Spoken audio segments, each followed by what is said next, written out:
Elle m'a dit qu'elle voulait regarder le ciel pour voir s'il allait pleuvoir cette journée-là.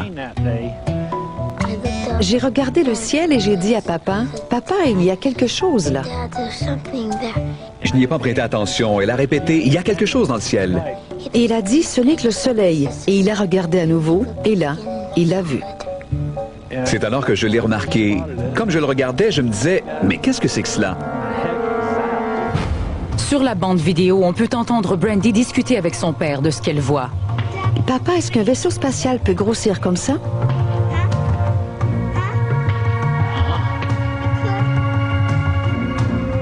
Tim Edwards a filmé pendant plus d'1 heure, n'interrompant son tournage que pour appeler sa femme, ses amis et les autorités locales.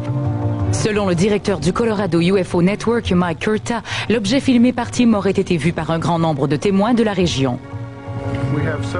7 témoins oculaires ont téléphoné au département d'astronomie de l'Université Boulder, au Colorado, entre 12 et 18 heures après le tournage du vidéo de M. Edwards.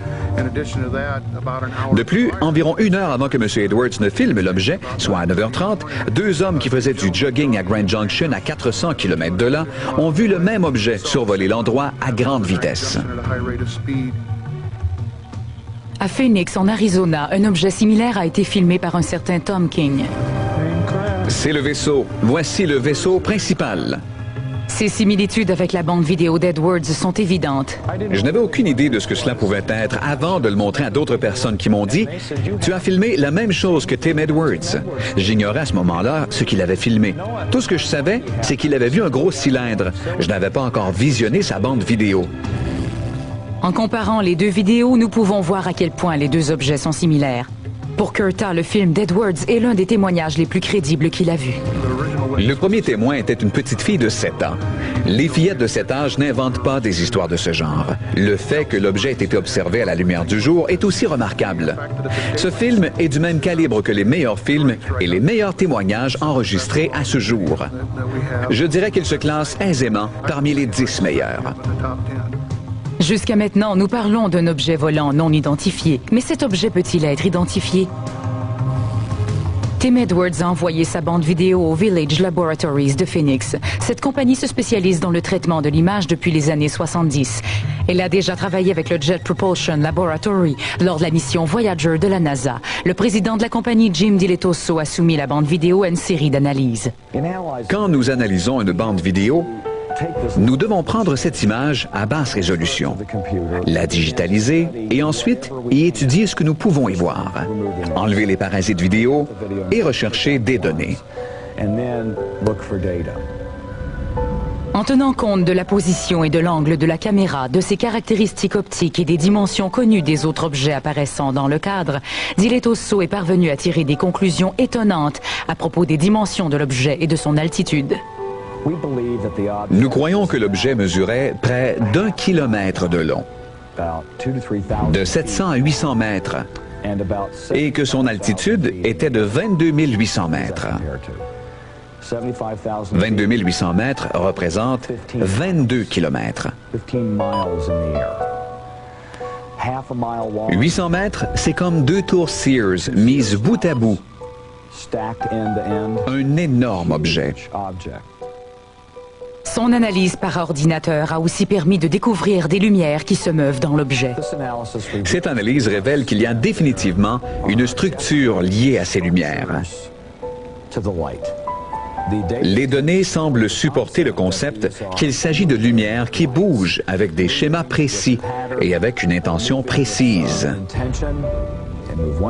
Elles vont dans une direction, puis reculent. Leur luminosité semble corroborer les dires des témoins.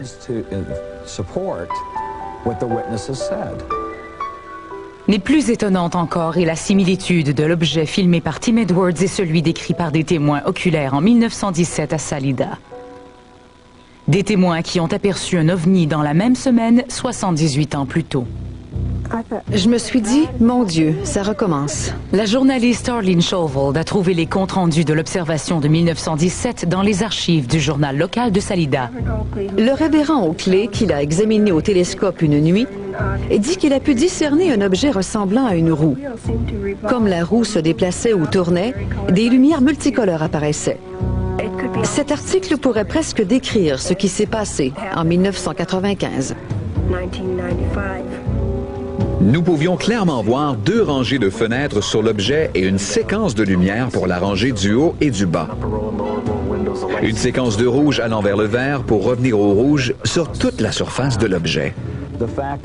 Le fait qu'en 1917 et en 1995, à 78 ans d'intervalle à Salida, au Colorado, au milieu de nulle part, 2 personnes de confiance aient décrit le même objet, je crois qu'il s'agit là d'une fantastique coïncidence. Mais pourquoi un ovni reviendrait-il au même endroit dans la même semaine à 78 ans d'intervalle?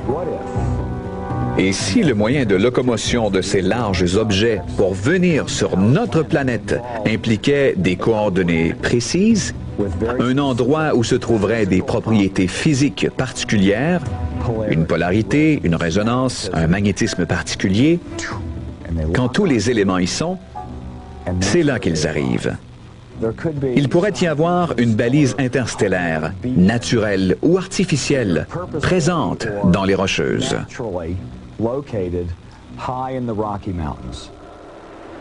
La plupart du temps, Tim Edwards est à l'extérieur avec sa caméra, tentant de capturer un autre objet inexplicable dans les cieux. Après tout, les légendes indiennes racontent que cet endroit est une fenêtre vers d'autres mondes. Le mot espagnol Salida signifie pont. La ville de Salida est-elle un pont d'où nous observent des visiteurs inconnus? Ou est-ce une escale pour des ovnis en route vers d'autres destinations? Il faudra peut-être attendre un autre 78 ans pour savoir.